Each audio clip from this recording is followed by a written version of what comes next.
Salut. Ta gueule? Juste, au pire. Ouais, bref, ça fait longtemps, hein. Mais ferme ta gueule. Ça fait longtemps, hein. Ouais, bref, donc, ouais, je suis Bibus. Aujourd'hui, on se retrouve dans une nouvelle vidéo. Après 3 ans Mais tais-toi. De arrêt de vidéo. Bref, sur un magnifique décor de BM 530i. Un peu mangé, hein, juste un peu. Donc, avant de commencer la vidéo, je vais vous montrer un peu. Donc, là, il y a une porte qui traîne. On ne sait pas pourquoi. C'est souvent pour l'alléger, pour qu'elle aille plus vite.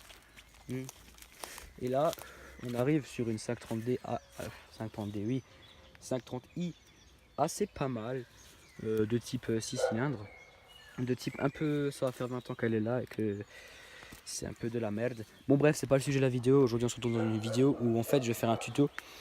Donc là je vais vous montrer comment changer disque plaquette sur une Jumpy de 2002, Citroën Jumpy.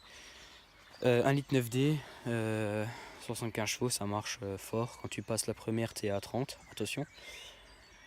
Donc voilà. Voilà, donc je vais monter chez mon papy parce que c'est la voiture de mon papy, je vais le faire. Je pense que je vais faire des vidéos, je vais faire des arrêts sur image et je vais faire des voix off, t'as vu? Voilà, bref. Donc voilà, j'espère que ça va vous plaire et puis je vous dis à tout de suite.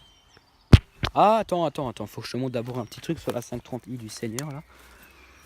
Donc là, j'ai encastré un triangle de. Il y a plein de gens qui. Je m'en bats les couilles. Un triangle, t'as vu? Attends, fais la mise au point. Voilà, un triangle, je l'ai encastré dans l'aile carrément. Tu vois, je me suis amusé, je l'ai tapé, je l'ai. Bref, enfin voilà, ça va faire apparemment 20 ans qu'elle est là et qu'elle est là. Elle sert à rien, t'as vu? Elle a un peu mangé, un peu beaucoup mangé, t'as vu? Donc tu vois l'intérieur, il est un peu mangé, il n'y a même plus de tableau de bord, il y a le siège, on dirait c'est plus un siège, c'est genre du poil de chat, t'as vu? Genre c'est. Bref.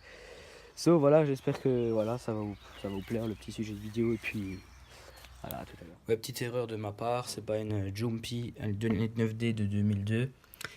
Ça va être une Berlingo 2 litres HDI de 2003. Non, 2001, pardon. Donc ouais, après ça change pas grand chose, mais bon, vaut mieux que vous le sachiez. Allez, bref, bonne vidéo. Donc le premier truc à faire, c'est quand tu as ramené ta voiture dans le garage ou je sais pas quoi, et ben tu prends un cric, tu soulèves la voiture parce qu'il faut que tu enlèves la roue. Mais sous la voiture, faut que tu mettes une chandelle aussi. Parce que si tu laisses que le cric il pète et en dessous, ben t'es un peu dans la merde, tu vois. Ouais, donc après avoir enlevé la roue et tout ça, vous ouvrez le capot et là sur ce modèle, donc la Berlingo, au-dessus de la batterie, il y a le vasque pour le liquide de frein. Donc c'est simple à reconnaître, sur le bouchon, il y a comme le voyant du frein à main. C'est un rond avec un point d'exclamation au milieu et deux parenthèses à côté. Donc ça veut dire c'est le liquide de frein. Faut l'ouvrir parce qu'après vous allez repousser les pistons pour mettre les plaquettes, il y aura de la pression pour éviter il y a de la pression à mort dans le vasque. Ben, vous ouvrez et puis voilà. Et s'il y en a un peu qui coule à côté, ben, faudra faire gaffe, faut prendre un essuie tout de suite l'enlever parce que c'est corrosif. Et s'il y en a un peu qui est en trop, ben, vous prenez une seringue et vous l'enlevez. Mais surtout pas avec les doigts parce que c'est corrosif. Voilà, ça c'est après avoir enlevé la roue. Donc là, on voit le disque de frein, l'étrier et un petit morceau de la suspension et du ressort. Donc là, voilà, ça va se passer derrière l'étrier de frein. Donc normalement, il y a deux vis Torx. Je sais plus la taille exactement, mais vous verrez. Normalement, il y a deux vis Torx comme ça. Donc là, je sais pas si on voit bien dans la photo, mais il y a deux vis que j'ai entouré en rouge. Normalement, vous les verrez bien. Normalement, c'est pas ça le plus compliqué. Donc là, on voit le disque sans l'étrier. Voilà, c'est tout ce que j'ai à dire. Donc voilà, maintenant pour enlever l'étrier, le disque, il y a deux vis. Là, bon, là, sur ce modèle, il y a deux vis. Mais peut-être il n'y en aura qu'une sur votre modèle ou peut-être plus.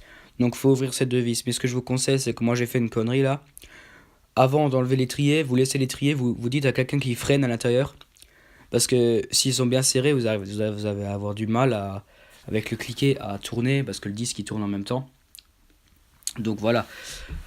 Maintenant, faut ouvrir ces deux vis et puis le disque sortira tout seul. Voilà, c'est le train avant, on voit juste le moyeu avant, branché sur le cardan, sans le disque, sans l'étrier, sans rien. Voilà. Bon voilà, maintenant on remet le disque en place, on remet les deux vis cruciformes que j'ai enlevées au début, là, vous avez vu. Et puis, faut faire attention, on ne va pas trop le salir, parce que voilà, sinon ça va pas être propre quoi. Donc en général, si vous faites 10 plaquettes, ben vous enlevez l'étrier, les plaquettes les plaquettes sortiront tout seuls. Faudra juste, ben les plaquettes, vous les verrez bien, ça c'est pas rien de compliqué à faire ça. Les plaquettes, vous les sortez, vous remettez les neuves, vous remettrez l'étrier en place. Et avant de mettre l'étrier, vous prenez du nettoyant fin et vous nettoyez tout le disque. Ça évitera voilà, qu'il y a de la merde dans le disque tout neuf, quoi. Voilà. Et voilà, après l'étape est terminée, vous remettez la roue et vous faites l'autre côté, ou bien voilà, c'est terminé, quoi. Donc voilà. Donc voilà, j'espère que ça vous aura plu, ce petit tuto. Bon, c'est des photos et tout ça, mais pas le temps de filmer, enfin voilà quoi. J'avais mon papier à côté et tout, mais bon, ça c'est un détail maintenant. Voilà, j'ai expliqué comme je pouvais. Après, c'est rien de compliqué, hein. J'ai jamais fait ça, j'ai bien réussi. En, allez, 1h30, 2h, on avait torché la voiture, quoi. Voilà. Donc c'est rien de compliqué, faut juste faire gaffe aux vis du disque. Parce que s'ils s'ouvrent pas, il faudra les percer. Et puis après, c'est un peu la merde. Bon, après, c'est pas trop, si la vis elle est percée ou n'en mettez plus, ça fera rien, faudra juste faire gaffe quand tu changes les roues, t'enlèves la roue, il y a le disque qui part avec, quoi. Mais bon, quand tu mettras la roue, les boulons de la vis, les boulons de la roue vont tenir le disque. Donc si t'as pas la vis pour tenir le disque, ça fait rien, quoi. Bon, bref, donc sur ce, j'espère que ça vous aura plu. Je vous dis à très bientôt dans une prochaine vidéo. Allez, ciao tout le monde. Ciao. Tchuss. Tchuss. Tchuss. Non, tchuss.